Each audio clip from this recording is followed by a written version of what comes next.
he's my hero. Like he's my mentor. He was my best friend. He was everything. We're an Australian community trying to build a beautiful mosque, a contemporary mosque. Why should this guy lose 1.1 million and I walk off? Like, it's not fair. A'udhu billahi minash shaitanir rajeem. Bismillahir rahmanir rahim. Welcome to another Safis Bros podcast. We are so blessed and honored to have an amazing brother Hakan Elevli from Correct. Elevli Plus Architecture. That's an award-winning, mashallah, recognized internationally with his architecture and done so many amazing things. He's even designed the interior of boats. We'll talk about that later, mashallah. And he's really big in design and in architecture, a lot of masajid. We welcome amazing brother Hakan. Salaam alaikum, Hakan. Alaikum salam, brothers. Thank you for having me here today, and it's been an honor. I'm pretty excited about this event of ours, and I've done a few, but not a podcast, and I'm pretty excited, I have to say. We're excited. We're excited to have you here, mashallah.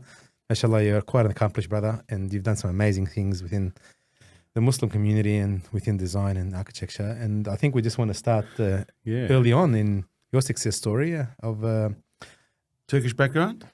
Turkish background. Born here or born overseas? Born overseas in Istanbul. You're a wog. I am. I'm proud to say I am a wog. A Muslim wog.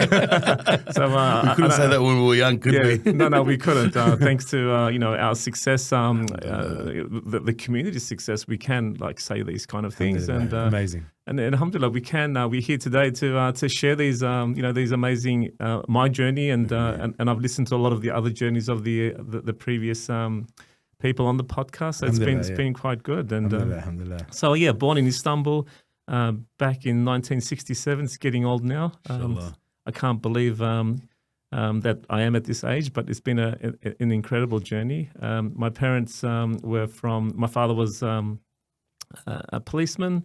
My mum worked in the sewing industry, and they've come here for a better life for a few years. So lived in Collingwood, Housing Commission. Oh wow! So and what level do you remember? Well, we were first in a smaller apartment. Then when we came, so it was a 3-level apartment in Campbell Street in Collingwood, and then went to Collingwood Education Centre in primary school.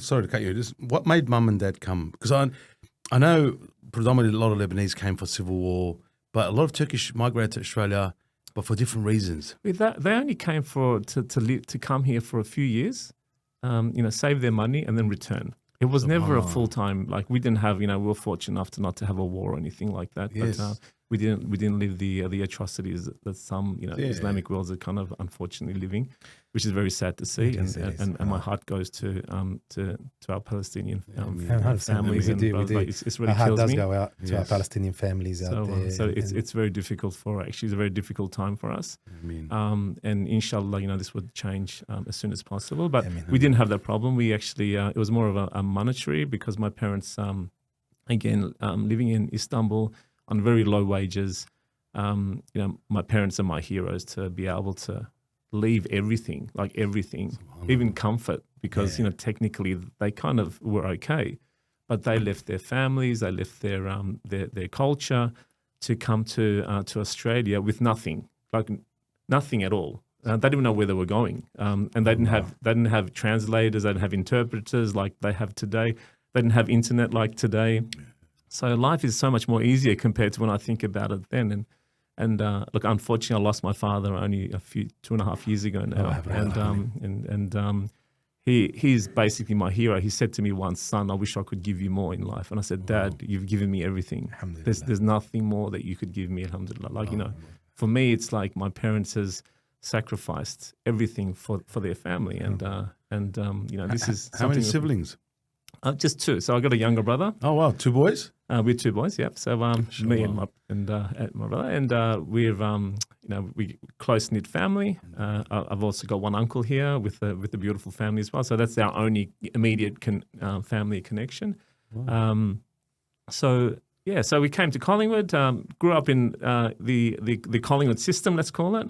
Because I'm so proud of it, because I learned so much. My late father, always loved fishing. So any opportunity, we used to go fishing at night at St Kilda Pier. wow. So we used to drive from Collingwood to which wasn't a big drive, obviously, but it was like, I remember this like yesterday. Subhanallah. And while my father was fishing, my mum was teaching my brother and myself, praying verses like, the du'as and the surahs and like, we'll be learning that while my father's catching fish for the night. And so it was an incredible, blessed, I think it's totally blessed environment that I grew up in. And, but then I also noticed with myself, I had certain, educational issues. I couldn't remember things. Like, for some reason, my memory was totally shot. Like people would remember their times tables and I never could. Oh, wow. And then I remember my father, as a kid also, we used to go to Brighton Beach because he used to love the beach. And he used to invite all these other families and my father was very, very pro education, religion and everything else. So he would sit us all down and start, asking mathematical questions. And I'm thinking, Dad, please don't pick me up because I just don't remember anything. And I mean, I've discovered now that, I probably, it's more dyslexic than anything else. I don't remember numbers when I'm reading. I don't have the mindset to read for a long time. But not, but because I used to tell my dad, like at the time, that I'm really interested in like houses and how do we build these things, and like I like modern things. So as we used to walk along the beach, I used to always talk about houses apparently. And then later on in life, I remembered actually talking about housing as well. Wow. And then one of our classes at Collingwood Tech was drafting, which I loved. Like I used to do it so quickly, the drawings, and I thought amazing drawings. I'm sure they were okay, but I used to do work for the others for like 20 cents, like because they couldn't draw, so I used to do it for 20 cents, like 20 cents a drawing. Side hustle. So I was working. I was creating a. So you found your calling. I did, and then I actually still remember, like I used to sometimes pretend to be sick, and then go home so I can draw houses, and it was something that I really loved doing. Wow! So we used to have a drawing shop not too far away. They still have all the pencils and all the. So I used to always go there. That was my life, just to go there. We used to have a gun shop nearby because back then you could buy guns and bullets like on the street. Yes, that's right. And my friends used to say, "Let's go to the gun shop," and I said, "No, let's go to this pencil shop." So they used to be in the gun shop. I used to be in the pencil shop. So there was something that was really like. And when I think about it now, it's just so innocent, so beautiful in itself. And so I was good at. I was doing cabinet making as well, like during. It was part of the classes. Yes, part of the woodwork and everything else. And I said to my dad, I said, I think I want to become a cabinet maker. And he said, no. He said, you can't become a cabinet maker. He said, you're better than that, son. Like, you should. I really want you to study. I don't want you to, because at that time, like some of my friends were even doing some little part, like we used to, like they don't have it now, but the kids used to deliver newspapers to houses and stuff. Yeah. Like all my friends were doing that, earning like a little bit of money. I could never do that. My father wouldn't allow me to earn money because he said, son, if you earn money, you're going to get used to money. And I don't want you to get used to money. I want you to follow a passion, a dream, rather than, because the money would come. Doesn't matter. Like, I'll support you until you need it. And then from there on, you can do your own thing. So I was doing cabinet making. So he said, no, he said, I don't want you to do that. He said, you have to aim high. You have to dream higher. But the funny thing is year 10 year 10 came. We finished year 10 and our teacher said, okay, great. You finished school. Go and find yourself a job now. And I was really confused because I never knew the system, obviously. So I went back to my dad. I said, Dad, we're finishing year 10. There's no more school. He goes, what do you mean? He goes, I said, there's nothing else. He said, well, we went back to the school with him. He said, what do you mean my kids finished year 10 and that's it? Where's year 11, year 12? He goes, no, this is not a school for that. Oh, wow. You can't go and do that. Oh, so that particular school's only to year 10 for tradies. Back then, tech used to be that. And we didn't know. Tech used to be only year 10, yeah. Because it's a transitioning into the workforce. That's it. Yeah, so my father never knew that. He was so upset. He's like, I could still see it, like not upset in an angry way, but upset in like, as if he's been disappointed in the system. He didn't know. And obviously he can't speak the English. He just wants to be around boys, so I'm not influenced by girls and all this other stuff. And did that work? I can't remember. how I was back then. But subhanAllah, how things pave like Allah subhanahu wa ta'ala, like if you put you probably in a school that was going to year 11, 12, you wouldn't be where you are today. Yeah. Well, exactly, because you You never wouldn't know. have done drafting, maybe. No, exactly. Yeah. So what happened then is, but I was lucky because at that stage, now how there's was VC. Now back in the day it was HSC. HSC, But HSC was for the kids that were quite, going through the normal system. But people that left tech, they had an opportunity to go and study what they call TOP. Don't tell me what it represents. I don't know, but it's a lower form of HSC, VC that can allow you to do further education. So, Wow. so they tested me. They said, look, you have to sit a test to get in though. Okay. I just managed to pass that. So they said, okay, we're giving you a position. So luckily I managed to do a little bit more TOP. But my mathematical skills it was just terrible. Like even if you asked me a mathematical equation now, I probably wouldn't know. Like it's still terrible. 9 times 9. We have something in common. 60. So these things really affected me, and it kind of made me feel like I don't think I could do this. Study wise, I just didn't think I could do it. And but I managed to eventually get into RMIT architectural, and I couldn't get in initially. Because what you have to do with RMIT, which is an amazing, and that program still exists today. They don't go by what we call today an ATAR score. They actually go by, you have to do a little folio drawing for them. They send you a test. They say, look, you have to design this, talk about it. If you pass that, then you sit an interview. And once you get through the interview, you can actually study architecture. In my case, I couldn't do that. I actually did the drawing. I still didn't, I failed miserably because when I think about it now, it's actually embarrassing what I drew. I just couldn't put two words together and couldn't draw, and I still can't write too well to be honest with you at the moment. But I'm just telling you all my negatives. So that's good. This is something that that's good to know. I want to know if there's any kids listening out there that we all got a chance. We all got a chance. Doesn't matter. There's a path, and there's this path that we can't let go of.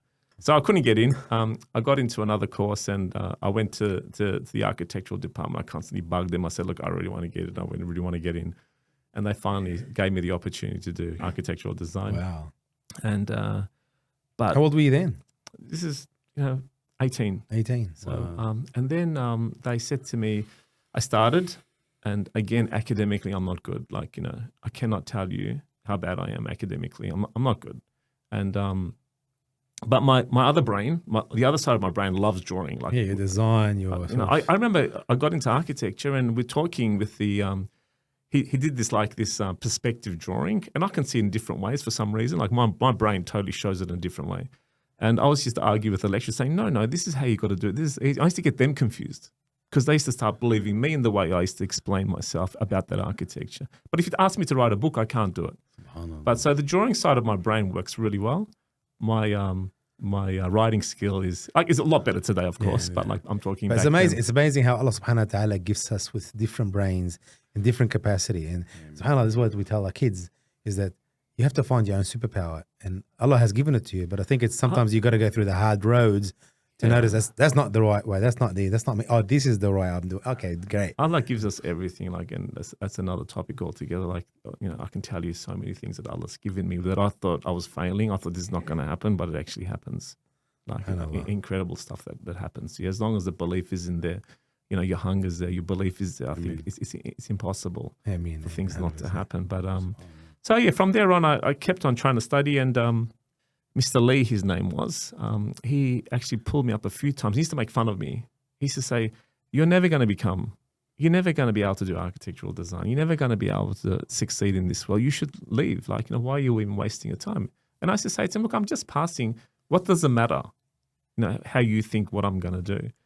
And the funny thing was, it's not funny, but our third year, which is unlike today, we had to go and do work experience for a year or two before, we can get to the next level. And everyone was applying for their positions. And I went and applied for one of the biggest firms at the time. And I remember going there in a suit and my drawings and everything else, as we call it, total wog going to a wedding. and all the other people it was a big reception. There was other kids there as well, and they were all wearing jeans and they're all casual. I mean, I'm the only one in the suit with a big black portfolio. So we sat there, and so we didn't have no communication, no phones. no internet, nothing, no emails, nothing. That's it. And we didn't have a phone at my house. We were one of the last families to get a phone in the house. Wow. Like everyone, like so. When I went for the interview, they said, "How do we contact you if we don't have a phone number?" And I said, "Look, I can call you if you want, and let me know when I could call you, so I can call you yes or no." And he said, "Okay, you call me on this day, and we'll tell you whether you're successful or unsuccessful." So there was no phones. So I had to go to the phone booth. Amazing. I still remember today. I think it was at Flemington. I lived in Collingwood, but I had a lot of friends in Flemington. I was in Flemington because it was like yesterday to me. And then I had to make the phone call that afternoon. So I had the coins in my pocket, ready to make the phone call. Wow! But the lecturer that we went into the studio practice, they said he kept on asking, like he had asked everyone, who'd you apply for? And when I told who I applied for, he laughed at me. He said, "There's no way." He said, "Look, you're not going to get that job. Like you're not going to get that position." I said, "Well, we'll see. Like I don't know either, but we'll see." And I made the call, and I got the job. Oh, wow. And so it was one of my first exciting moments of my life where I actually got a position working for $100 a day. Sorry, a day. I wish $100 a month.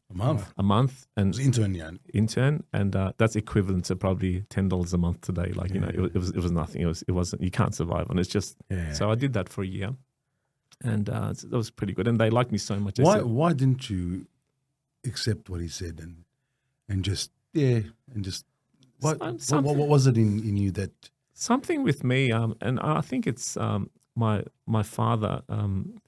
Constant, and this is what I'm saying. He's my hero. Like he's my mentor. He was my best friend. He was everything, and he taught me to survive. He said, "Son, you're gonna have a lot of boundaries in front of you. Like life is gonna be full of hurdles. You're gonna have to jump them each time they come." And he said, "One day you're gonna realize that you're always jumping hurdles, and it doesn't make a difference. You're gonna jump another hurdle." So I always thought, okay, well.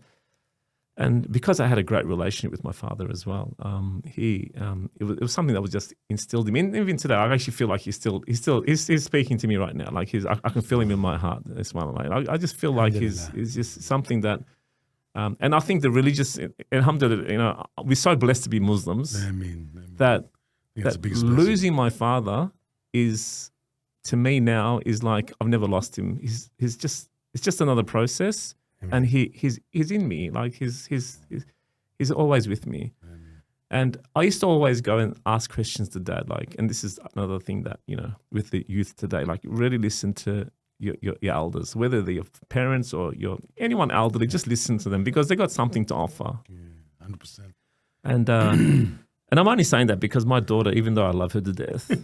Like she listens to everyone else, but she sometimes doesn't listen to me. She'll be listening to these, don't worry. Well, I hope so. Like me and Ahmed were talking about that. We've all been in that realm where there's certain topics you won't speak to your parents about, and you won't ask them the certain questions, like you said. But being able to put them around the right environment is also very crucial for them to ask. For them to ask, That's correct. Because 18, 17, oh, you're an old fart. What would you know? That mentality starts kicking in. I think just putting them in the right advice, because it's happened to us, and we've said the same to one of my children, the same thing, but coming from a different angle, different person. All of a sudden, oops. Hence why I'm saying, like, sometimes you might not want to listen to your dad, and look, in time it's going to be valuable, and you're going to remember and everything else. But if you're ever stuck, if you've got any kind of uncertainties that you're thinking about, like just approach and I used to be really shy too, actually. Like, I don't know if I come across shy or not at the moment, but I learned to speak. Like when I was a kid, my first job that I got, and they contacted me, they said, and it was like a production line, tables everywhere, everyone's drawing away, and you just had to know everything back then. And they said to me, look, you need to contact, because it was 5 levels at 60 Albert Road in South Melbourne. The building's 20 levels, but they occupied 5 levels of it. And they said, look, can you contact admin to give them your account details, because we have to pay you, and your tax file numbers and everything else. I said, yeah, it's not a problem. I was so shy to pick up that phone, because I'm not used to using a phone. I couldn't call. Wow. So what do? I go to I think I was at level 12. I went to level 10 they were. So I went down to level 10, knocked on the door, and I said, I had to do this, give you this information. They said, why don't you just call? I said, well, yeah, I just thought I'll do it personally, just say hello. it wasn't that. I just couldn't. I was shy. I just couldn't do it. Like I just had a real, I had a shy, approach, and with the amount of work that I've been doing now, of course, I do a lot of speaking, and there's a lot of things that I've done. And, it's a little bit paving the way. It's a different world completely. It's a little bit easier. So having said that, like I have to admit, like even driving here today, like I think I'm what are they called? Someone called me something the other day. You're a extroverted introvert. So I'm extrovert, but I'm still an introvert. Yeah. So it's a natural introvert who has to step out into the extrovert sort of perspective. And hence, I think all kids have got this. Like So take us to where. So now you're working for this firm, and I'm working for this firm. And then I thought 3 years gone by, I'm not learning anything. It's a big company. I'm practically the driver for the people around there, like the big bosses. Did you grow in that role? Didn't grow at all. I was a driver. It was something that, and this is something that I'd like to share with the design world, because working for a large firm, like you don't really learn much. You're kind of very stagnant. You can say I'm working for the biggest firm on the planet, but it really doesn't mean much for your skill and your output. So you're not really learning much. So you just repetitive work, same thing over and over. Same thing. Like if I can say I'm working on a 100-story building, but I'm really documenting the toilets all my life, So that's what it is. Oh wow! So you're not doing much more. You go into beautiful parties. You go into amazing events. You're invited to certain things. That's first time I experienced. Which hotel was it? I think Hyatt or something. It was a big hotel, and they had a big event there. And I remember going there and thinking, wow, like I'm in a suit, like look where I am, and I've made it, or I'm making it.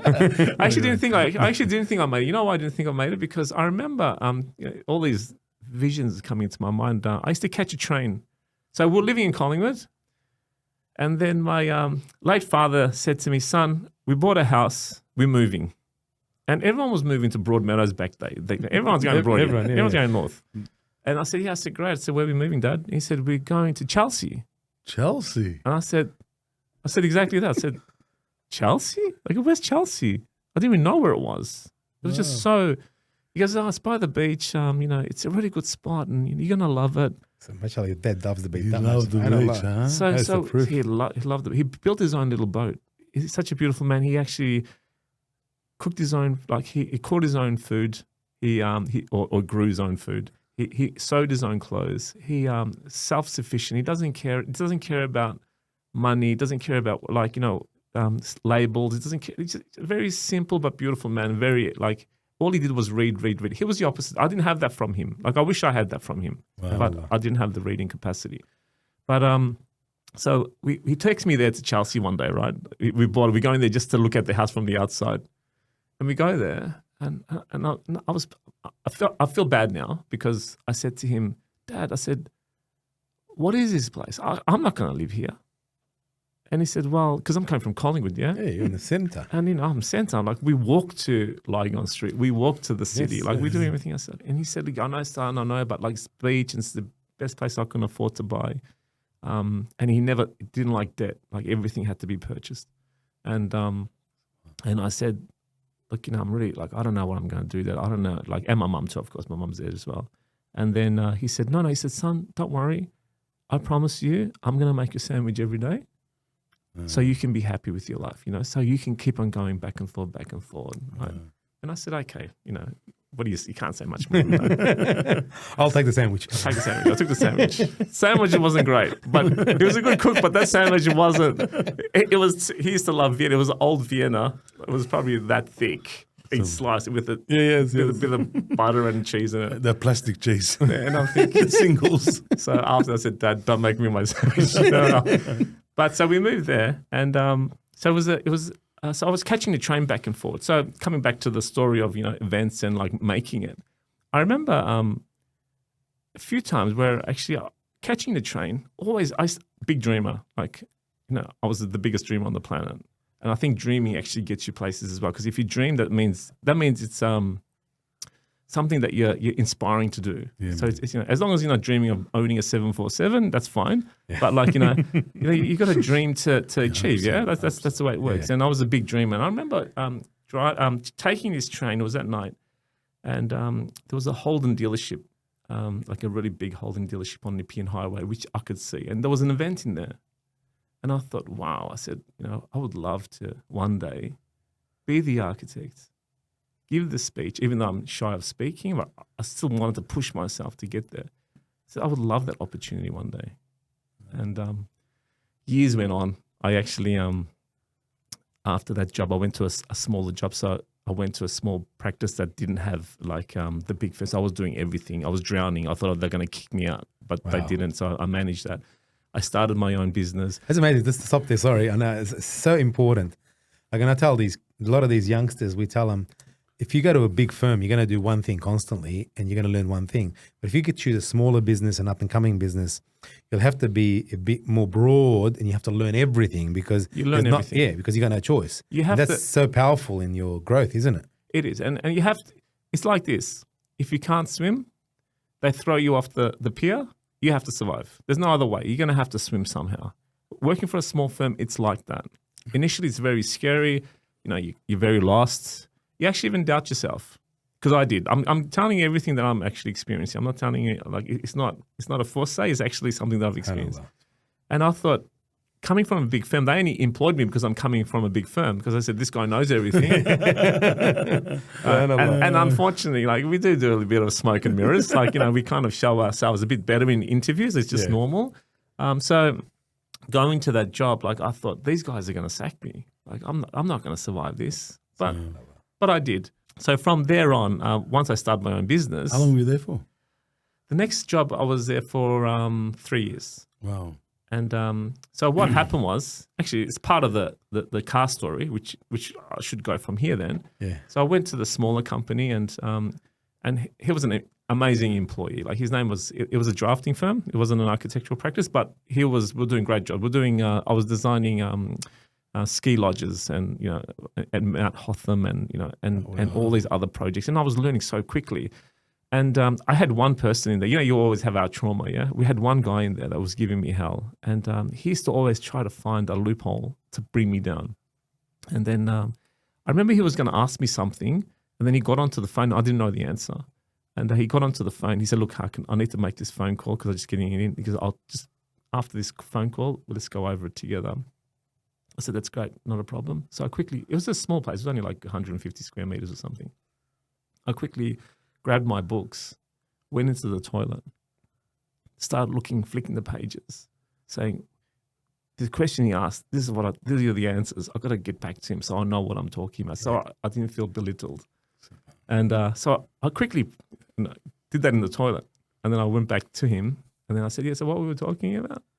So he asked me the question. Not in the smartest way. He asked me the question, I knew the answer.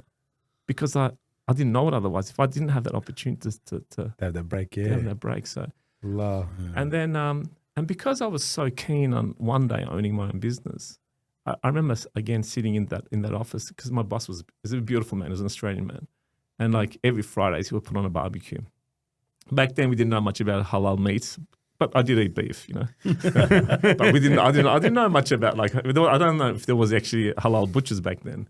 This is a while ago. I'm talking. There was no halal certification, I should say. Yes. So anyway, and they actually did. They never because they respected me. They never actually put any pork on or anything like that. It was something that was fun to actually work with him. He's a man that I actually still see today. Wow. So he's a beautiful soul, and he taught me a lot, and he gave me a lot of opportunities. He was one of your mentors? He was one of my mentors. Towards the end, we finished up badly, but we fixed everything up. It wasn't so bad at the end, because what happened was I was working for him, and I was bringing in because I was so hungry for work, I started to do little projects for the Turkish community, which wasn't so fruitful financially, but I was learning, which was good. Not that I was chasing money then, but it would have been good because I was earning still maybe everyone's wages back then was maybe $400 a week, and I was getting $260 a week. So it was pretty low. And I'm bringing in work, I'm bringing in factories, I'm bringing this little shopping center design and everything. So he was pretty happy. Then he actually elevated me in that 3 years to become the office manager. I'm running the practice, I'm bringing in work, and but I want a wage. So I actually, 1 month before that, I said to him, look, Peter, I'm not getting enough work. Enough wages. I actually need more money. Like, the average, wage is around about $350. Don't even give me $450. Just give me $350. And he goes, look, I can't afford it. But he's buying his son's new cars, right? And I'm driving around in an old car. Like, I can't afford to buy anything. And he says, look, I can't afford it. And I said, okay, can I work for you maybe 3 days, and 2 days I can take off, but you can still pay me the same amount of money? And he said, let me think about it. And I said, look, I actually really need it, Peter. Like, I'm not going to be able to afford this. I need to have a part-time job. And he said, sorry. He goes, count yourself lucky you got a job. Ooh. And I thought, okay. So I went back to my desk. There was no computers. We had a typewriter, so I did a typewriting thing, my resignation. And I went back to his desk and I said, here's my resignation. I'm giving you a week, because back then all you had to do was give a week. And then he said, well, if you want to take that decision, that's up to yours. And I said, of course, I made a decision. And he said to me, no, I respect your decision, you can leave. And then so I left, and I started, I leased an office straight away. Like, it was just a cheap office on St Kilda Road in St Kilda, though, not Boulevard, not St Kilda Boulevard, but the cheap end of town. Right. But just take us through. I want to know that obviously working for somebody and now owning your own business is a big transformation. Different kettle of fish. Isn't it? Quoting that job, did you quote it correctly? Did you really understand the numbers game? Were you doing that part of the role in the business beforehand? Because a lot of people that work for us, a businessman. A lot of people that work with us, they come to a realization that they might have a skill set of one thing, but owning a business you need a skill set of many things. And it's terrible for me. On a business level, and I actually say this to a lot of my clients, even today, look, I'm terrible at business. I said, how can you be? Like, you're running a successful business. How can you be bad at business? I said, I'm bad at business. I said, you have to deal with my accounts department and our legal team to be able to do stuff, because I don't know. I really don't know. And I still don't know today. Wow. I get anxiety looking at my monthly billing. So what happens is we get timesheets come to us. Yeah. So we quote the job. We get timesheets come to us. Based on the timesheet, we work out the percentage, and we put a number, and I send it back to their offices, not through our office, to a team that looks after it, accountants. I have anxiety. That's a good thing, yeah? Like, this is profit. This is something that's going to pay for the office running. I get anxiety looking at that, and to write on it saying, okay, this month we're going to claim 30,000 from this. Wow. Like, why should I be? But I do. I don't like it. For me, I think a lot of creative people fall into this trap. And I think in architecture, this is one thing that really they don't teach you. Like, I mean, maybe they don't have to, I don't know, but they don't actually teach you the business side at all. No. And like, it's I suppose it's something they don't have to, because it's all creative, but like, running a business is really scary. And it's still scary for me today. And I still think, I still don't like pricing. I still don't like doing any of that. I just drive. What drives me is my the people that I meet, the presentations that I do, and the smile I put on people's faces. Wow. I could have probably been, a lot more wealthier than I am today. Not that I'm wealthy, but I'm trying to say, like, I could be earn a lot more to give more, but I don't, because I'm too busy wanting to donate my services to help people. I got to a stage where, unfortunately, I was actually donating a lot of time. Then I realized I'm actually going broke. I can't pay my taxes. Subhanallah. So I actually got, I still remember, it was a while. I get a phone call from the tax department. And I know I haven't done my taxes in a while, right? And because what happened was, during my business time, I was doing really well, getting a lot of clients in. We started in year 2000. We won a contract to do all of kids of today won't know, OneTel, which is a telephone company, to do their rollout throughout Australia. Wow. And so we won that job to design it all. And then I get this phone call, and he says to me, "Look, you won the project. That's great, but what you have to do is we actually want you to build these things as well." I said, "Look, we're not builders." He said, "We understand that, but we need you to look after all the accounts." But I had a full accounts department back then. We had 20, 30 people, probably more, working for us back then. Oh, wow. And then I took it on, and I had a business partner then too, and he said, look, we're really happy, we're going to make $6 million out of this each. Back in 2000, it's a lot of money, yeah. Wow. And I said, look, it's good, but let's just make sure that we can get the job done right. We started the rollout. First month, we spent $1.8 million on the fit outs because we had one company doing it, and I had to sign a indemnity that if anything goes wrong, I have to be insolvent. You're liable to pay for this contractor to do all of his work because it's a massive project, right? Yeah. I don't blame the guy, and so I signed it anyway. And but I signed it. My business partner didn't. So this is something I'm thinking. Okay, Wow. At the time, I didn't even know. I didn't know. So we did the first rollout, but they didn't. OneTel didn't pay like $200,000 out of the money that was supposed to give us, out of the 1.8 million. They didn't give us. They gave us 1.6. And I said to my business partner, "How come they're not giving us the 200,000? We need that for the next rollout because we're going to spend another 1.8 million dollars." And he said, "Don't worry about it. We're going to make $5 million each." I said, "I don't care about the $5 million. Like seriously, we need to be careful." And that night, I had this dream, and it's like yesterday again. So I'm walking in this hallway, like this really dark hallway in my dream. And every time I get to the door's closed. And I'm about to open the door, and there's this voice says, "Be careful what you're doing. Make sure you understand the process before you open the door and you walk through. Make sure you know what you're doing." Wow. So I thought, okay. And I'm staying at my mum's place at this stage, like my parents' place, because I had my own house, but that night I stayed at their house. And I open the door, I go through this black hallway again, and same voice, same thing. Be careful. Like before you go in, be careful. Make sure you know what you're doing. And then the third door, I walked past it again, and I heard this really loud slam from behind me that woke me up, right? And I jumped out of bed, and I actually thought that someone slammed the door somewhere. So I'm walking around my parents' house thinking that someone's in the house, but it was nothing like that. So I think Allah subhanahu wa ta'ala was actually like, however it works. I don't know. I'm not that, that informative of religion side of things, but I really believe that was a God sent to me because I was getting this warning saying, get out of the deal because my business partner's saying, nah, it's fine, $5-6 million. Yes, this is great. But in hindsight, they weren't paying the 200,000. So we flew there. It's only 200,000, yeah, in comparison to, we got to pay 1.6, but but we still have to pay $1.1 million to the builder, which we did. That's your profit, pretty much. That's my profit. So the next one, we fly to Sydney and we see the Packers and everything else because Packer Murdoch Consortium owned it with two other guys. And we had a meeting with them. They said, look, no, we're just getting rid of a few people. We're reevaluating the business model. Don't worry about it. We're going to put that 200 grand into your account, but you start the next rollout because we really need to start. So we engage the guys. They start. We don't get to 200,000 because we were doing the rollouts within 2 or 3 weeks. Wow. And because everything was built in the factory and then delivered to the site.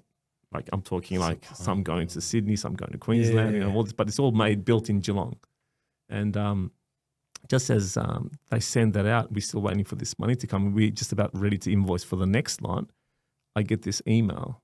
I get a phone call saying OneTel is just gone broke. Wow.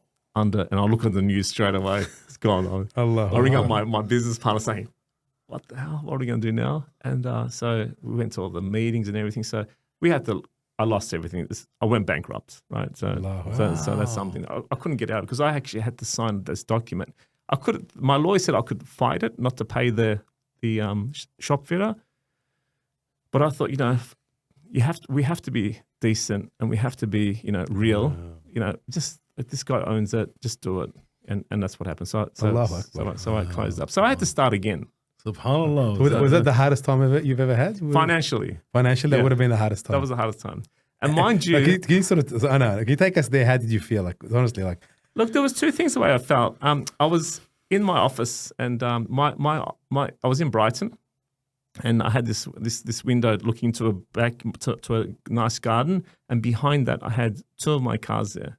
One was a 911, and the other one was a Honda that I was driving every day. They were both there.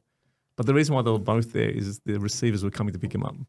So I remember the truck coming and taking like loading the cars. I'm thinking, oh my God, like everything I work for is gone.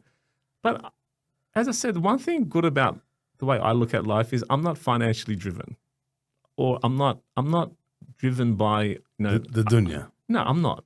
Like, and I think it's just my heart, the way I am. Like, I'm not, alhamdulillah, I always put my whole every decision making is based on, because we were taught, like, don't do anything wrong. Allah's looking at everything that you're doing.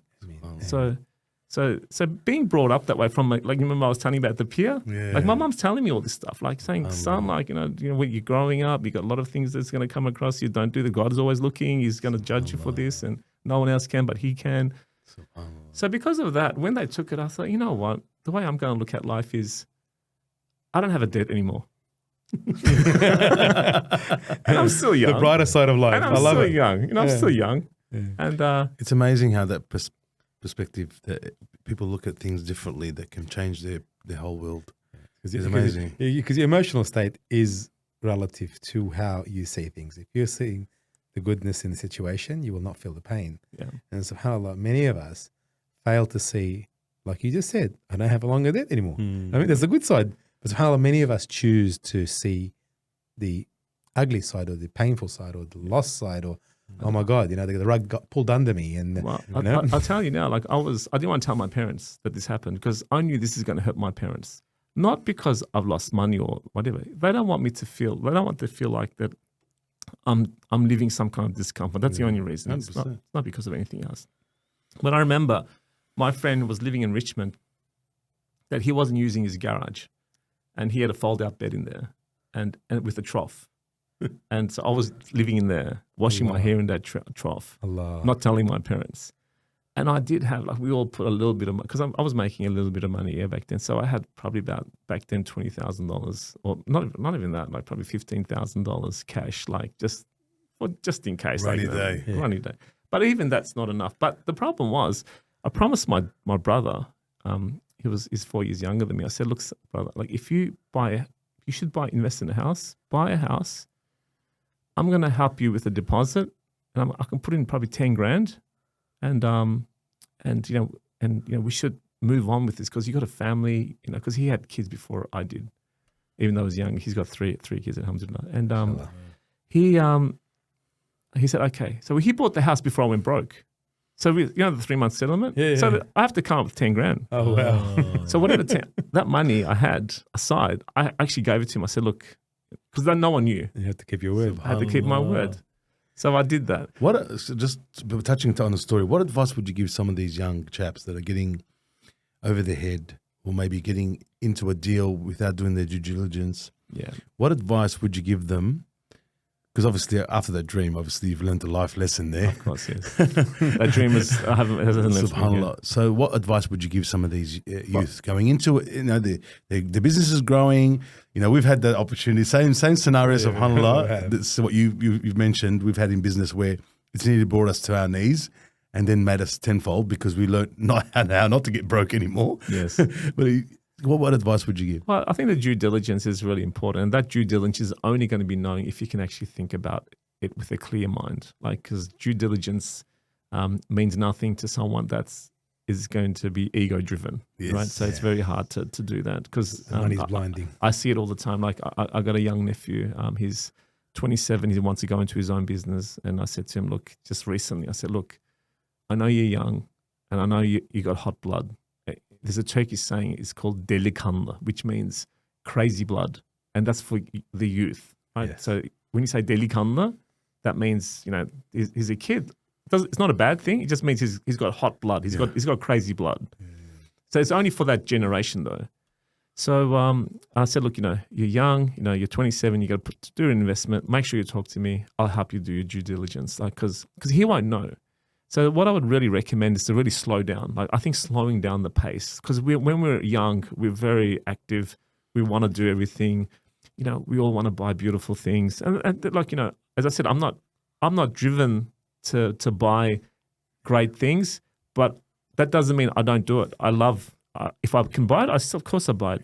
I drive one nice car And I promise you, if my friends need that one nice car, I lend it to them because I actually enjoy them driving it. Yeah, so I haven't got a problem with that. So some people just keep it like they put in the garage. It's all for me. Yeah.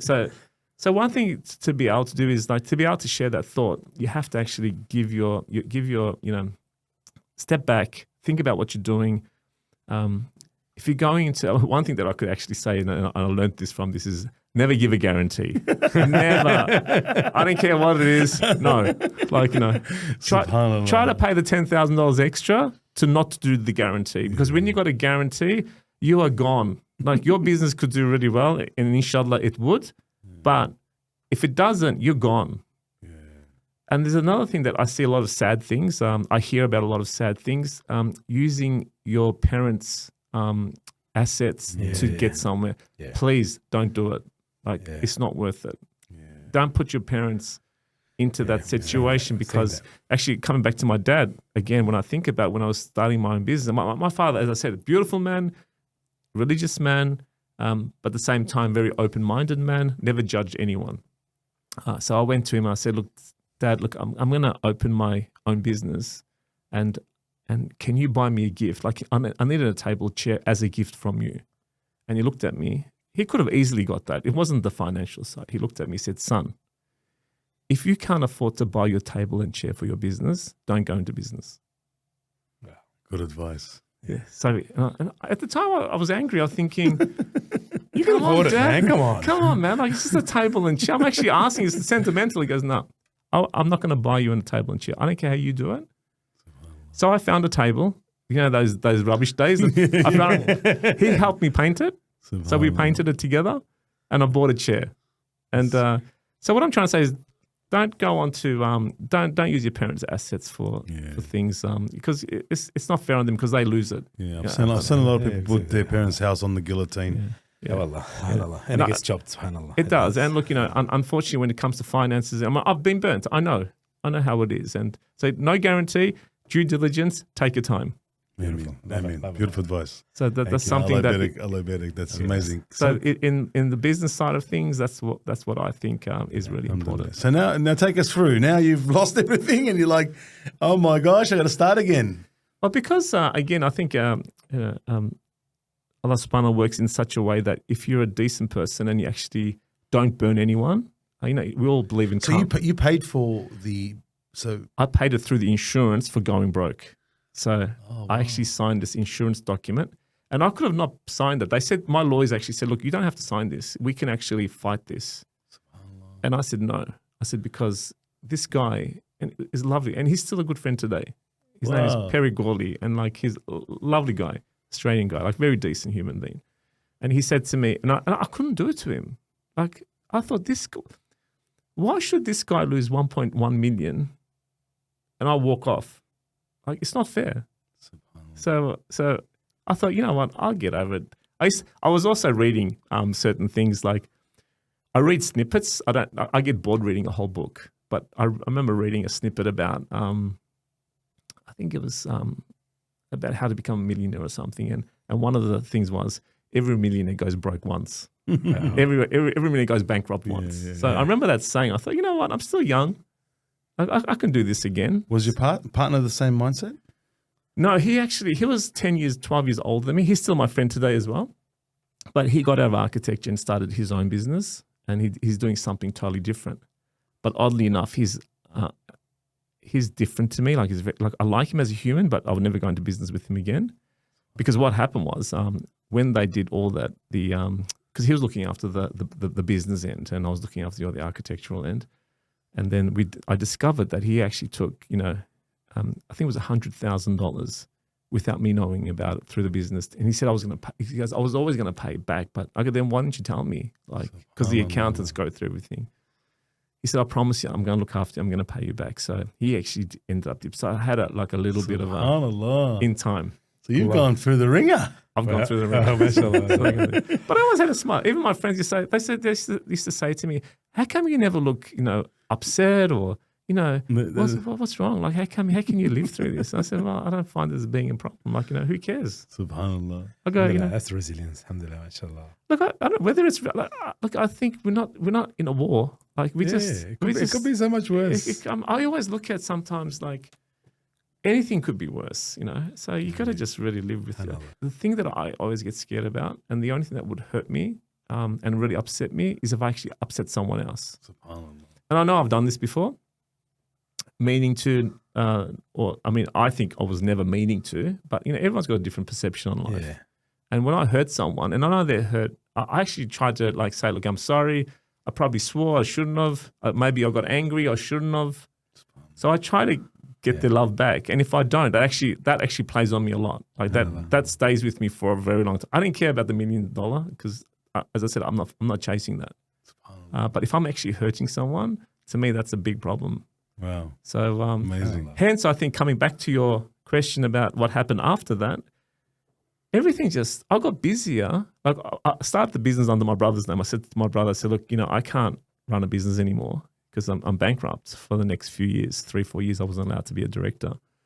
And I said, can you set up the business for me and I can work for you, And, and he said, of course. And so, my brother's very supportive. Well, he gave him 10 grand, so. he never knows. He never knew about that story. Like, if he actually hears this is the first time he's going to hear that. He doesn't. I never told him. Like, there's no need to tell him. Yeah, 100%. And but if he hears this, he's going to definitely say, "Why don't you tell me?" I say, "Well, what are we going to do? Like, lose the house?"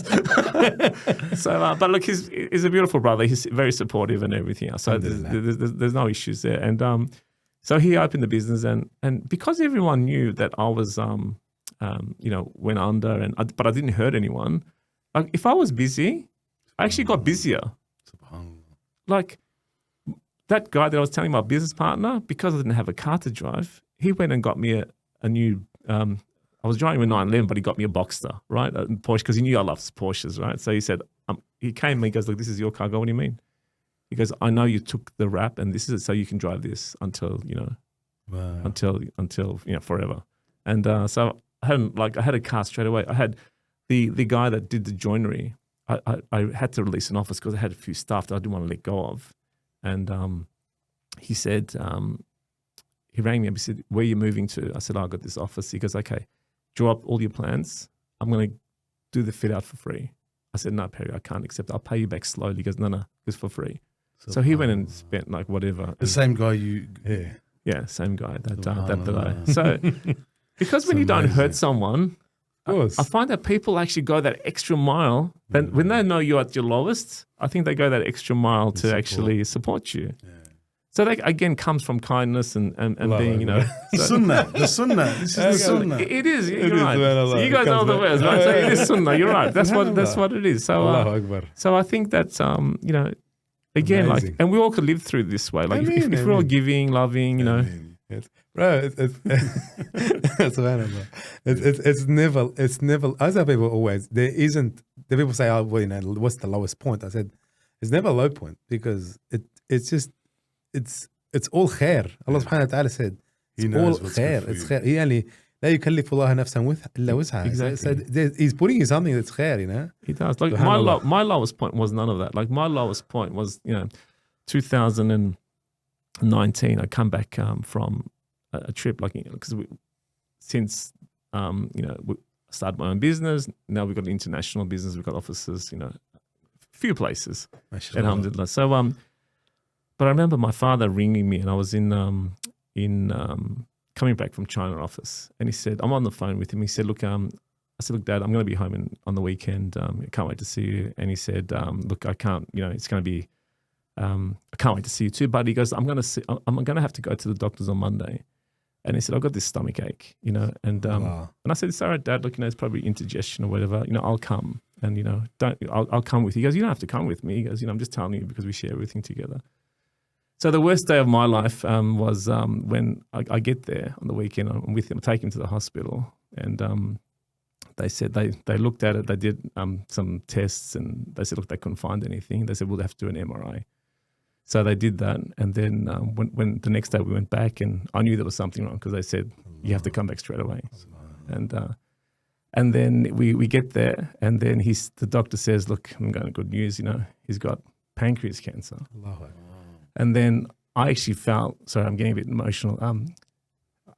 I actually felt like someone kicked the chair under my table, like under me. It was so hard for me to deal with. Like it was the worst day of my life. You know, his passing wasn't, but But finding out. That was the killer. Like that was the killer. Like still affects me today. Like it was tough. You felt his pain. But not the funny thing is, we get into the car and he says to me, and I know everything. Like we all know about pancreas, but he didn't know about pancreas for some unknown reason. He said, "Thank God, I've only got pancreas cancer. I thought it was stomach cancer."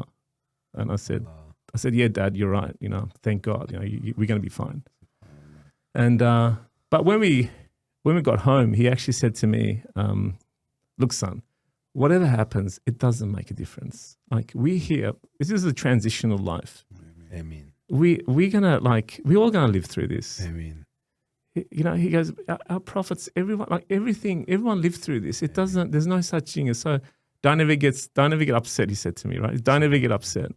You know, they said to me like he'll survive probably 6 months or whatever, but he actually ended up surviving for like nearly 16 months. But we had the best. Like COVID came in, so I wasn't going to the office. I was hanging out with him every day. Wow. And I was sneaking him going fishing. I go, "Don't worry about that. I don't care if we get a fine. We're going fishing." You know, so we're doing all this stuff together.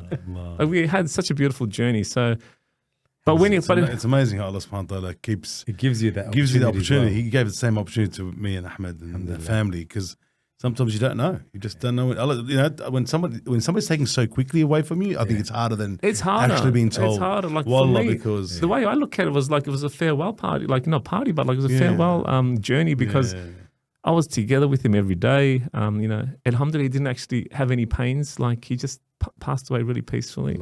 And Alhamdulillah. so when he passed, it wasn't like for me. It was like a blessing that like his in a more comfortable space, inshallah. So you know, inshallah, your Jannah is upon him and everything else. But like but that day, I have to admit, like kills me. Like it doesn't matter. I'm human. I'm human. So it makes us. Like, emotions are what makes us human. SubhanAllah. Exactly. We have to feel the downs and lows.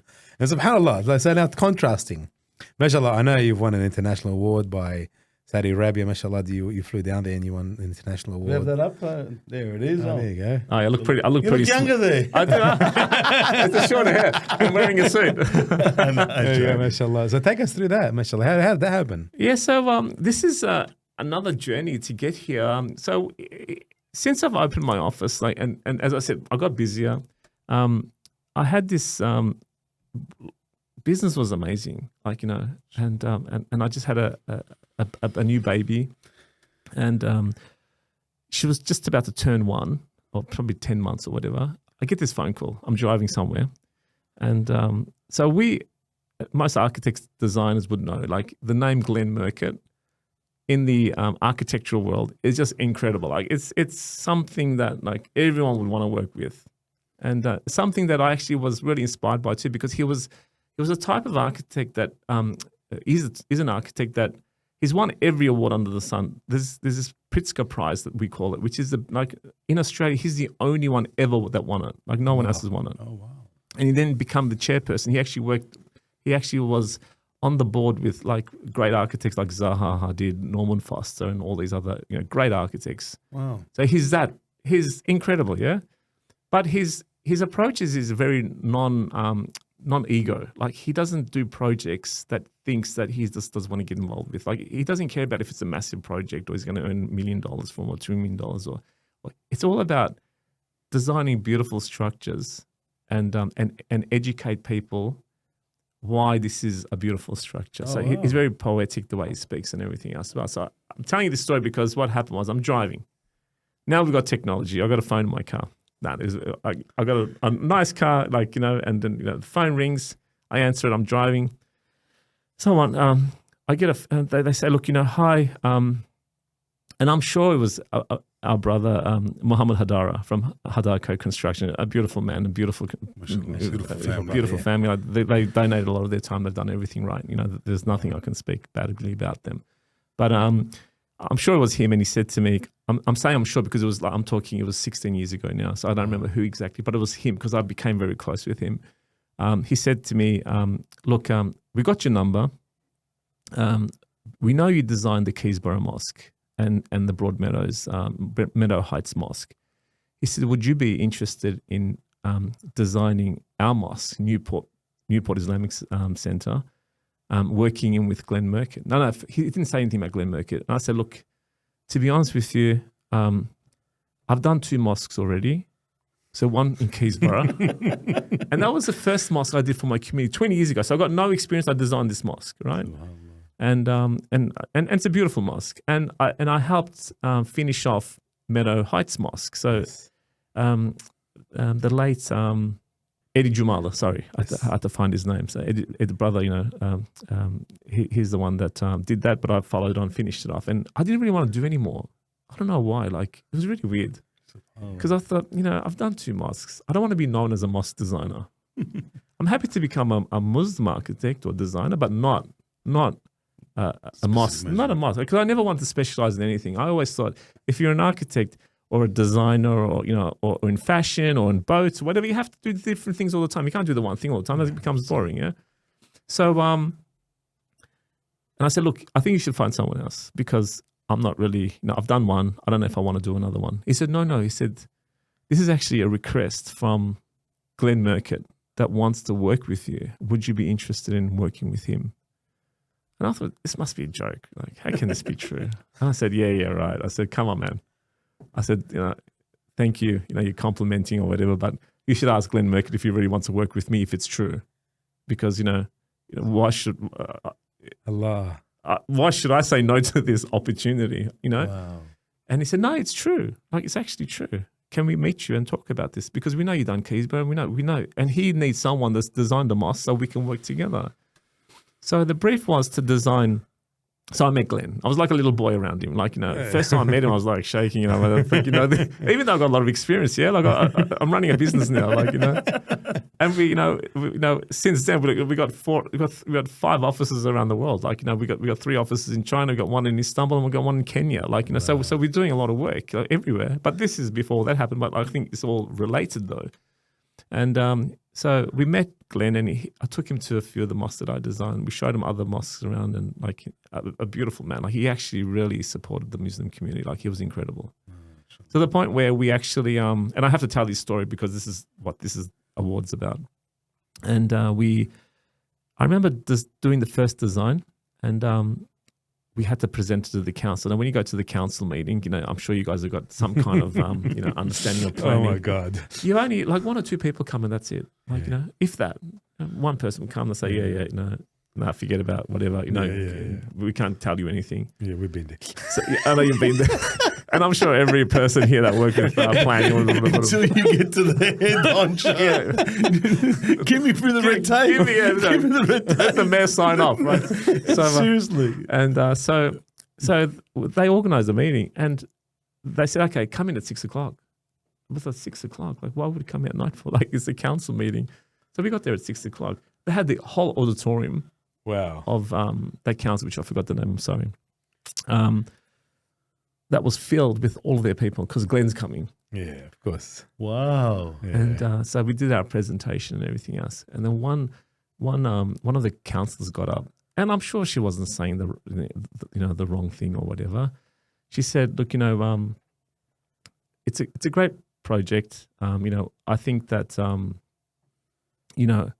we can work with you to get it to a certain level, and we can I forgot the word now, like tolerance. That's it. Oh, we'll tolerate this. We can tolerate this project. I'm so sorry about forgetting the word, but tolerate it. Because we can tolerate this project." He got up straight away and he said, "How dare you say tolerance or tolerate? How can you use this word in this forum? It's just so unacceptable. You should be using the word acceptance.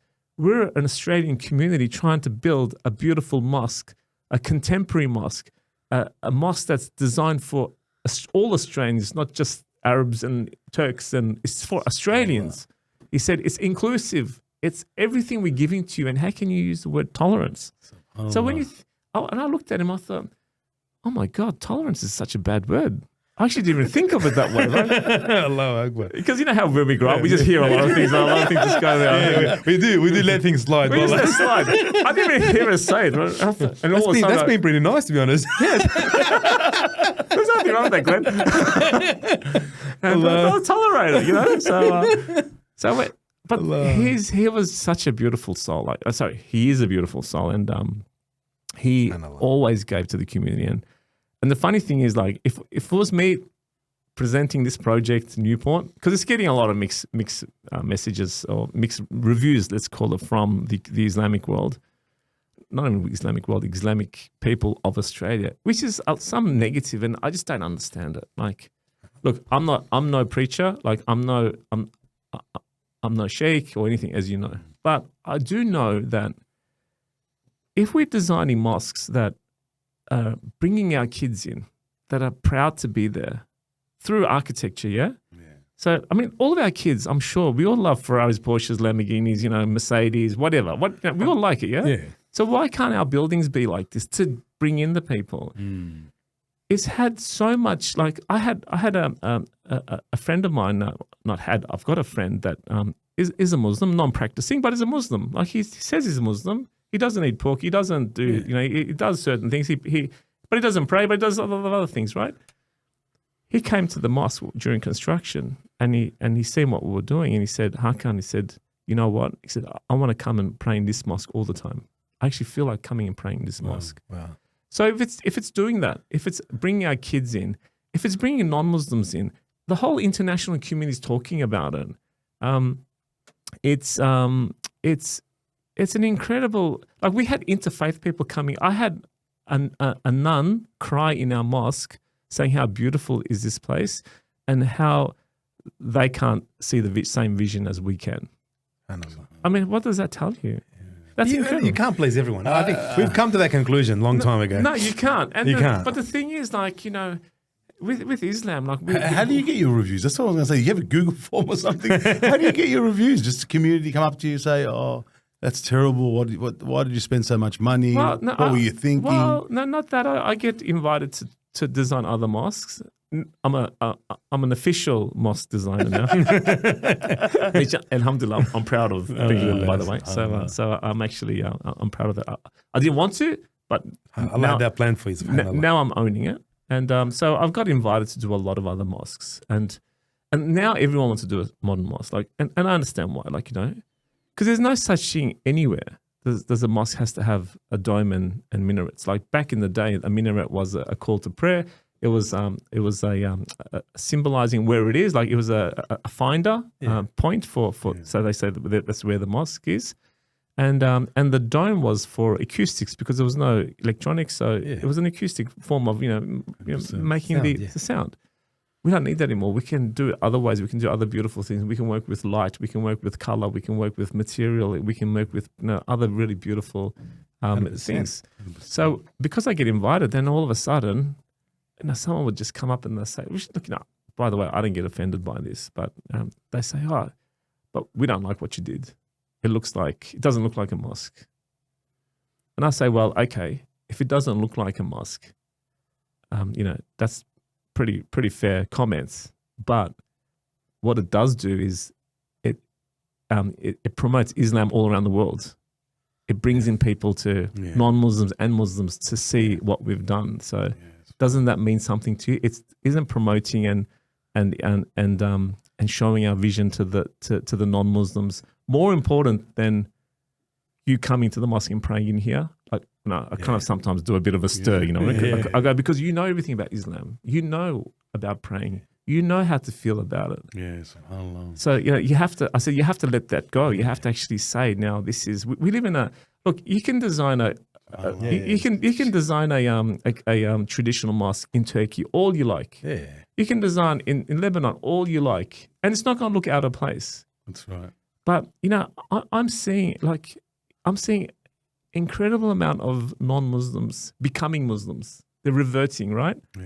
So if they come into an Australian mosque, because we're Australians, now. That's right. We are. Like we're both. I mean, I wasn't born here, but I see because when I go to Turkey, I'm not Turkish, but we're Australian Muslims. We're Australian Muslims. So So I see that as being so important that, this is the direction that we have to go now. Because, I want my daughter to say, well, I want to come to this mosque. SubhanAllah. And so from there, I got this phone call only like a year ago. And so there's certain awards, architectural awards that you apply for. You have to write a 100-page essay. You have to put all your photos in. You have to put your theory behind it to win an award. Yeah. I don't do that because I think there's no point. Like I don't want to impress anyone. Like I've always done things for myself only. But this award, it was the Al Fawzan Abdullah Latif Al Fawzan Award of Islamic architecture. Discovered the project because, as I said, it's been national. It's got an international following. It's been in every magazine possible, and this is thanks to Glen Murcutt, of course. I'm not going to say anything else, but it's thanks to Glen Murcutt because he's such a visionary and this is the first mosque he's ever done as well, isn't it? It's the first mosque, and I did put in a lot of effort, and I designed it with him. But if it wasn't for him, it wouldn't have gotten a world platform. I'm not gonna. We're commercial designers. We're not like him. And so because of that, the Saudi Abdul Latif Al Fawzan Awards discovered the project. So I get this phone call from Sydney saying, look, we're from this organisation. We've shortlisted your project, yours and Glen's project, into the awards. Can you please give an interview on this particular day? And we're interviewing Glen. I said, of course, that's great. So why not? So that happens. They do the interview and everything else. And then this year in February, I get a phone call, early February, and from Saudi. It's a WhatsApp thing, and it wasn't a phone call, so it was a message saying, you're shortlisted to become as a possible winner. We would like you to fly. We want to fly you up to Saudi. Can you send us your passport? SubhanAllah. And I thought, are you serious? Like, you know what I thought though? It was a scam. It's a scam. They want my passport. You want my passport. I said, look, can you actually thank you? And I didn't want to say anything negative because something like that happened to me a while ago. That's why it's in my mind. And I said, can you actually just email to me rather than WhatsApp to me? Because we can't work off WhatsApps. Like you need to email me on a letterhead. I'm not going to share my ID with everyone. 100%. He rang me straight away. He said, look, I'm going to do that, brother. Like, I'm sorry. Like, if I go, no, you didn't offend me or anything. I just want to make sure that, you can, there's a certain procedures that I need to do. Yeah. And he said, yeah. I said, look, that's fine. So he did that. And they did send me a ticket. And they did, it was pretty exciting. So I get there and this event is huge. Like, I've never been to Saudi either. Everyone's beautiful. Like, everyone's friendly. Like, I'm thinking. So even our own conception here, subhanAllah, changes. Well, unless we travel. We don't know until we travel. You don't know, he don't know, subhanAllah. So as designers, as architects, or whatever, travel. Like, that's another recommendation. You have to travel. If you don't travel, you're never going to know. So so I was really surprised. Even when you fly, when you're going through Jeddah. No. When you're going through passport control, like the ladies there, like they're all smiling. They say, "Can I help you, sir? Like, if you don't, can you do this? Can you do?" Like, they're very friendly. Like, you're thinking you're going to a third world country. Well, no, I was thinking like, they're going to be really aggressive because I come to Australia. In Australia, they don't even look at you. They give you the other look. You're thinking, what are you back again?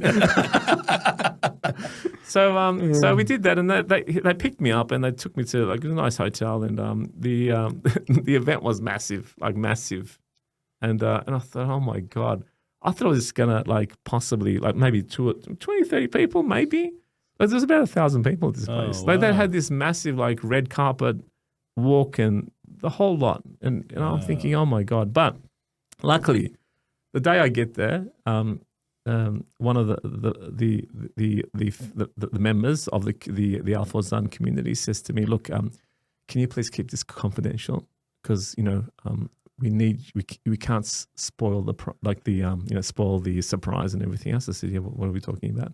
He said, you and Glen's won the award. Oh, wow. And Glen didn't go, so I'm on my own, right? Oh. And I said, really? He said, yes. He said, you actually won the award, and but you can't tell anyone because, we're only telling you because you have to make a speech. Get ready. And I'll get there, this massive screen behind me. I'm not kidding. This screen behind me would have been at least 25 meters, width by, Wow. 5 meters in height. Like, it was massive. Like, and then they said, look, we can't start the ceremony until the two Riyadh princes come to the event because they'll be handing the award. I go, what? Like, the princes are coming to wow. hence the photo. Here's the photo. And so I gave my speech.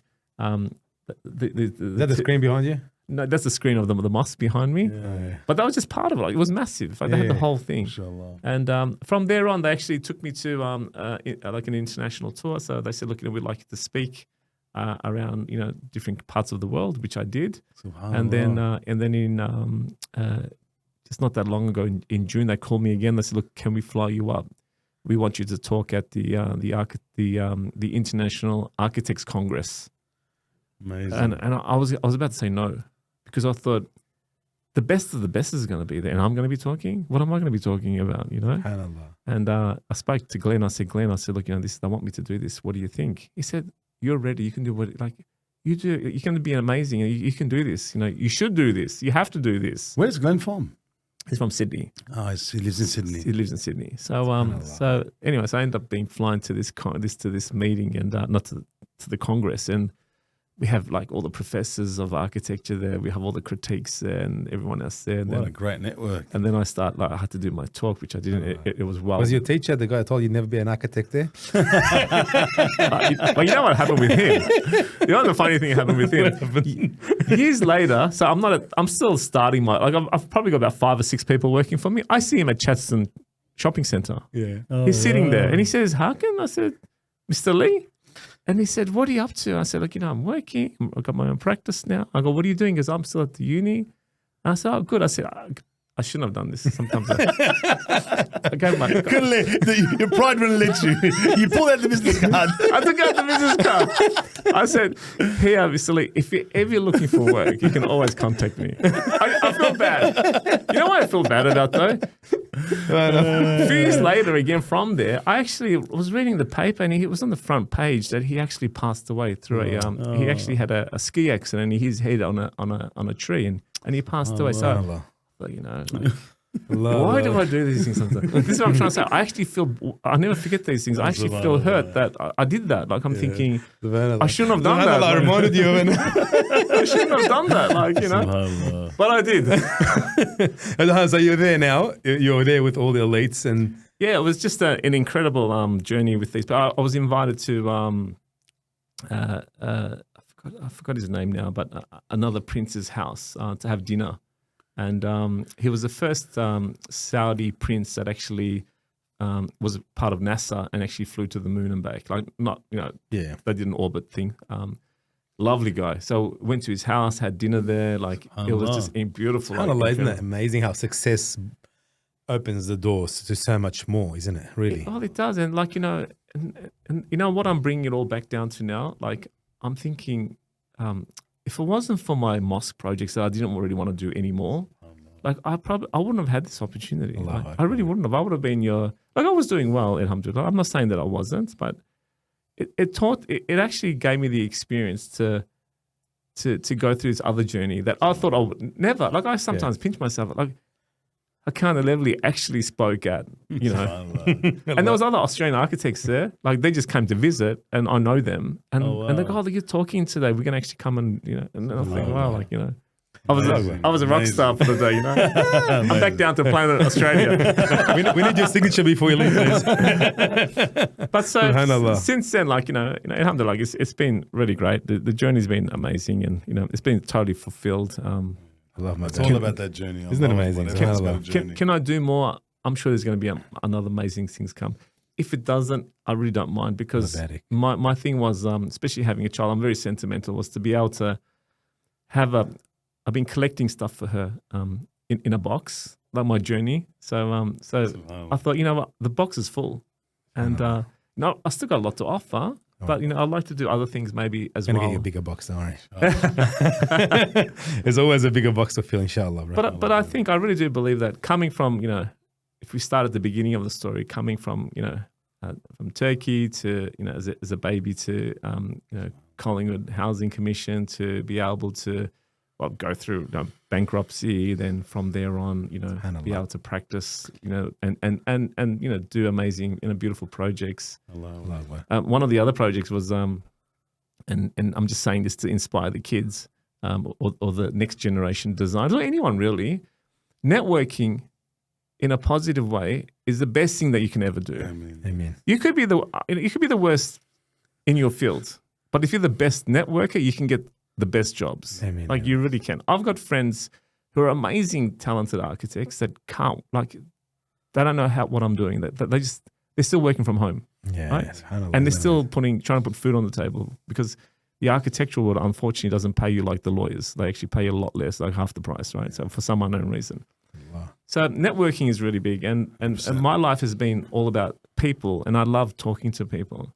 So one of my stories is I'm in Paris. Just gave a speech, and this is not that long ago. Did a seminar in Paris, and I'm flying to Istanbul before I come back to Australia, and I was going to stay in Turkey for probably about a week or 2 weeks or whatever. So one of the things that I try to do is we do drive nice cars and we do have nice watches and we do have nice clothes and we do. It's not because you want to show that off. It's a marketing tool. I call it because in my business, if you're not known to have good clothes, you're not successsul. Yeah. Whatever. I don't know why, but that's why, right? Because I remember once I drove to a meeting with my father. He used to drive an old van, and my car was had an accident. I couldn't drive, so I drove the van, and I was meeting the client for the first time on his site, and he looked at me. First thing he said was, "Is that what you drive?" I don't want to deal with a loser. I didn't hear back from him. I actually didn't hear back from him. I thought, okay. You should send him his business card. It's amazing. So that car, I learned. I said, this car is Perception. but having an office at 5101 Collins Street that I don't even own. I got a little pager that calls me when there's a meeting on. That people believe that. Unfortunately, it's unfair. Yeah. But it is right now. That doesn't mean human conditions. But this does not mean, and please, the audience that's listening, if they are, it doesn't mean you go and get a big debt to buy these things. You don't do this. You do it gradually. Yeah. Yeah, 100%. We're in the process of talking to Saudis to do our first project in Saudi. Alhamdulillah, we've got 3 offices from Collingwood days. I'm only bringing this up because of Collingwood days. Yeah. So from there, we've got 3 offices in China, Sure. and with all partners, of course. It's not just me. We've got a good team of people around me, and we've got a lot of beautiful people around us supporting us. Allah bless you. Allah bless you. Bless your family. That's beautiful. Amazing All of us. story. Amazing story. I know. All of us. You just don't know what Allah subhanahu wa ta'ala opens doors and when He closes them, and alhamdulillah, that's amazing. And I think that even when a door is closed, I think it's my dream. It's close that door. It doesn't. You could lose everything, but there was something behind that actually needed to be closed. And this is something that I really believe in. And it was slammed, subhanAllah. So, you're right. Wake up. Allah Akbar. There's so much messaging in that, man. Well, I even told the next day with that dream, I actually woke up. I said, did you guys hear that door slam? They go, what door slam? I go, no, door slammed. Someone was in the house. Who did it? My father goes, you're dreaming or something. I go, I was dreaming, but it felt so real to me. It feels real, yeah. SubhanAllah. We've all had those dreams that have felt. And that was, I'm talking, that was 23 years ago, yeah? I still got it. I'm carrying that still. Allah Akbar, mashallah. Beautiful, beautiful journey. Thank you for sharing. Normally, we always end the podcast on a I am statement. I didn't word you up on it, but we normally end on a I am statement from every podcast attendee. So normally, Ahmed's one's very nice. So he'll tell you his. So my I am statement is I am a student who aims to be of benefit. And so for you, I'd like to hear your I am statement, inshallah. I suppose I'm a believer, and I like to provide. Alhamdulillah. Allahu Akbar. That's MashaAllah. amazing. Amazing. It actually follows your story, alhamdulillah. Allah barik. And Allah we bless you, bro. appreciate you coming down. We appreciate you Your sharing time. those stories. Inshallah, maybe we'll get you to design something. Yeah. Inshallah. Oh, we've got Dessertscape coming soon, so we've got a dessert bar that we're building currently. Inshallah. Now we know you do this kind of stuff. Well, I mean, all of our projects are small or large. It's all, Allah barik. our projects are only purely based on our clients and the passion behind it. We don't care about anything else. So how can anyone find you? So if we want people to find, looking for an amazing architect like yourself, how would they find you? Well, Elevli Plus is our company name, so we're on the net, and so you can probably just find our website. They can contact you. Done. We'll refer. Done. And, Awesome. and if there's any organisation out there that wants to talk to the youth or what, I'm happy to do that as well. love So that. there's something I that I love would that. like to give as well. I think it's, you Very got to do that, and I do that with some schools that where Alhamdulillah. we like to talk at some schools. Amen. We do. Because I think that for me, really, our future is really important to me, Amen. and I don't want to lose not even one. Amen. If Allah we can, barik. so. Allah barik. Thank you very much. Thank you for sharing. Thank you everyone for listening. An amazing story. Just like to remind everyone, please do not forget to like, share, and comment. We would love some questions. If you have any questions to Brother Hakan, if you'd like to ask some questions of him, we're more than happy to take questions on YouTube, and we can get those questions to him and he'll answer them for you. And maybe inshallah we might have him again on another podcast where we can sort of get those answers and stuff like that. So After he builds that Paris house. Allah Akbar, I mashallah. can share some photos then, but not the address. Allahumma barik. Allahumma barik. So stay safe, guys. And we end, I think, inshallah today. Maybe we can just make a dua for our brothers and sisters in Palestine. And inshallah, may Allah subhanahu wa ta'ala protect them and bless them. And Allah subhanahu wa ta'ala stop all this ugliness that's happening. Ameen. Wassalamu alaikum wa rahmatullahi wa barakatuh.